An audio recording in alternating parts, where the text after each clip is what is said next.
Tak začnem samozrejme s tým, že prišli sme sem s iným cieľom, než do Michaloviec pri rešpekte naozaj tých dobrých výkonov, ktorí domáci podávali od začiatku sezóny, tak sme prišli jednoznačne s cieľom vyhrať a z tohto pohľadu samozrejme nemôžeme byť spokojní, pretože sme opäť raz už v druhom zápase vonku stratili zbytočné 2 body, hlavne si myslím, že druhý polčas a keď sme viedli ten zápas, ho musíme úplne uhrať, tak skúsené mužstvo by malo ten zápas odohrávať úplne inak a samozrejme domácich ten vyrovnávací gól a znovu nakopol a bolo cítiť, že im vlial tú energiu, potom to už bol zápas veľmi otvorený, pretože my sme v podstate chceli hrať na víťazstvo, domáci cítili to, že sa im môžu otvoriť priestory na tie breaky, mali sme tam šťastie pri tej hlavičke do Brna, takže nakoniec to mohlo skončiť už všelijako, ale si myslím, že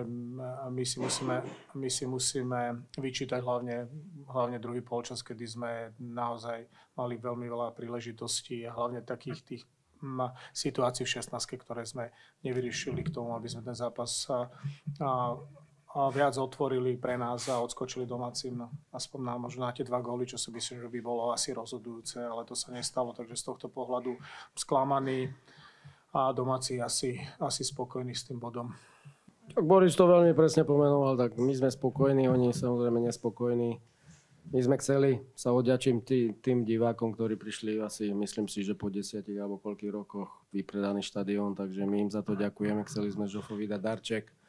Nám sa to podarilo, ten výkon, samozrejme v druhom polčase sme zhrali lepšie, ten prvý, samozrejme super išiel do vedenia, nechceli sme, aby sa dostalo do tých príležitostí, do ktorých sa dostával, ale pri ich kvalite sa stala chybička, išiel do vedenia. Druhý polčas sme chceli byť ešte trpezlivejší, prišlo to vyrovnanie, tak jak povedal Boris, že vlialo nám to žilu, emóciu, ľudia nás začali trošku viac pozbudzovať, takže to nám dodalo sily a dotlačili sme to do remízy, samozrejme mali sme tam aj my šancu na 2-1, ale treba povedať, že aj super tam mal tie situácie, ktoré vďaka Bohu nezvládol a podržal nás tam aj brankár, takže z tohto hľadiska my sme spokojní. Ďakujem chlapcom, ďakujem divákom za to, že nás prišli pozbudiť a teším sa. Verím, že nás prídu pozbudiť aj ďalší domáci zápas, takže my sme spokojní, ale budeme pracovať ďalej. Premieta sa ti tá hlavička do Brna? Áno, premieta. Tak Hugo Al tam dobre urobil. Už mu možno mohol dávať poza obranu, ale dobre si to zasekol. Tak to riešil, bol trošku v záklone, dobrá šanca. Takže ja si myslím, že mohlo to skončiť ale to je fotbal. Trošku šťastia, možno by to tam bolo. Patrí to k tomu. Škoda, ale zase mali sme šťastie aj pri superových šanciach, takže z tohto hľadiska my sme spokojní. Stále výborný začiatok. Už dávno asi taký. Tak chlapci chcú odhodlaní, chcú pracovať. Slován je motivácia sama o sebe. Ja som tam ani nemal nejakú reč. Ano, chlapci išli na dno síl, samozrejme musíte mať svoj deň, musíte mať šťastie. Super musí byť trošku v tých situáciách nepresný alebo nedôrazný. To sa dneska všetko stalo, tak Žofa mal rozlučku, všetko sadlo tak, ako malo. Ešte možno keby sme dali ten druhý gól, tak to už by bola čerešnička na torte. Takže z tohto pohľadu si myslím, že spokojnosť.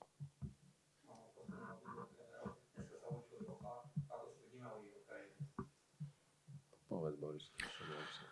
Tak za mňa už som to povedal, myslím aj pred zápasom, aj po zápase. Myslím si, že slovenské trávniky opúšťa skvelý hráč, ale ja viem, možno trošku viac osobnejší, pre mňa skvelý človek a hlavne osobnosť, ktorých je veľmi málo. Si myslím, naozaj to myslím veľmi úprimne, pretože pracovať nie je to len nejaká lacná fráza. A mal som tu možnosť s ním možno nejaký rok a pol pracovať v Slovane, takže pokiaľ budeme vychovávať v niečom aj lídrov a v niečom aj príklady pre slovenské trávniky, tak si myslím, že jednak aj diváci budú mať väčšiu radosť a určite budeme kvalitnými aj hráčmi pracovať, takže z tohto pohľadu ja môžem len povedať, že rešpekt pred ním ako pred človekom, rešpekt pred ním ako pred hráčom a želám mu po tej strate tej možno najväčšej lásky, o ktorej stále každý asi hovoríme, ten futbal, tak aby sa mu darilo v osobnom živote a aby v podstate všetci ľudia, ktorých má rád, ktorí sú okolo neho, mu rozdávali radosť, aby mu možno nahradili to, že ten futbal mu možno občas bude chýbať. Tak ja som ho asi trénoval najdlhšie, tu mám taký pocit. Prišiel v roku 2016, keď som tu bol a nejaké boli sme 3 s prestávkami, možno aj 4,5 až 5 rokov spolu, takže bol moja predĺžená ruka, osobnosť, výrazná osobnosť, aj vodcovská osobnosť. Takí hráči sa nečasto rodia. Aj. Takže on to mal prirodzené dané, takže z tohto hľadiska ja mu prajem zdravie, dostáva sa na novú funkciu v klube, takže prajem mu zdravie a nech sa nájde v tej funkcii a nech pomáha rozvíjať fotbal nielen Michalovský, ale aj slovenský, takže z tohto hľadiska hral vo veľkých kluboch, vie, čo to obnáša, takže môže byť prínosom na tej inej ceste teraz, tak ja verím, že sa mu bude dariť a že bude tu s nami.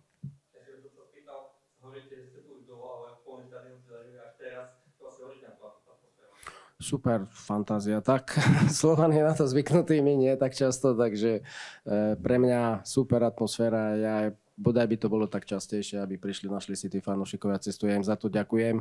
My budeme robiť všetko preto, aby sme ich priťahli na ten štadión, aby chodili v takom počte aj ďalšie zápasy a aby nás povzbudzovali, boli našim 12. hráčom. Takže.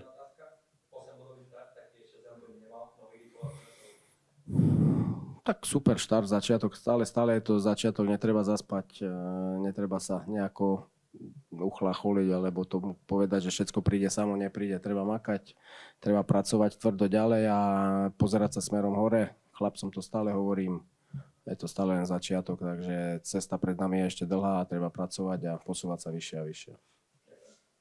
Ako som ešte sa chcel opýtať, už hlavne tréner to predtým trošku naznačil, teraz ste opäť hráči Slavičky.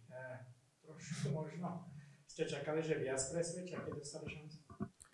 Myslím si, že my sme dnes mali presvedčiť celkovo ako tým. Nebudem to teraz rozdielovať na to, či tí, ktorí začali, alebo tí, ktorí išli druhý polčas donútra, mali viac presvedčiť. Myslím si v prvom rade, že naozaj, pokiaľ chcete zvládať aj takéto zápasy, tak je to presne o tom, čo ten kolektív dokáže zo seba dať. A nielen jednotlivci. A momentálne je to naozaj o tom, že ten zápas sa možno lámal, samozrejme. A veľakrát je to o tom, že vstupujú na to ihrisko mená, ale my dnes máme, si myslím, že trošku iný problém v tom, že nemáme možno tú formu takú, ako by tí hráči mali mať, ale myslím si, že to, čo bude podstatné, je to, že musíme zmeniť hlavne prístup a mám pocit, že možno niektoré tie výkony, ktoré aj dnes sme podali, tak jednak boli málo na to, aby sme vyhrali, ale si myslím, že sú málo na to, aby sme dokázali tú výkonnosť udržiavať dlhodobejšie. Takže toto je aj o možno nejakých individuálnych pohovoroch s hráčmi, pretože už dlhodobejšie, možno pár týždňov, nám niektorí hráči nehrajú na ten level, ktorý sme a určite u nich boli zvyknutí, alebo ktorí by mali a toto je určite vec, ktorú si interne budeme musieť prejsť. Je to začiatok ligy, takže možno Michalovce sú spokojní, my sme samozrejme nespokojní, máme byť aj prečo. Ale z tohto dôvodu si myslím, že stále je veľa kôl na to, aby sme zmenili výsledky, ale tie výsledky môžeme zmeniť len opäť, keď budeme tvrdo pracovať a aj takisto aj v ligových zápasoch sa inak prezentovať, ako možno dnes v niektorých výkonoch.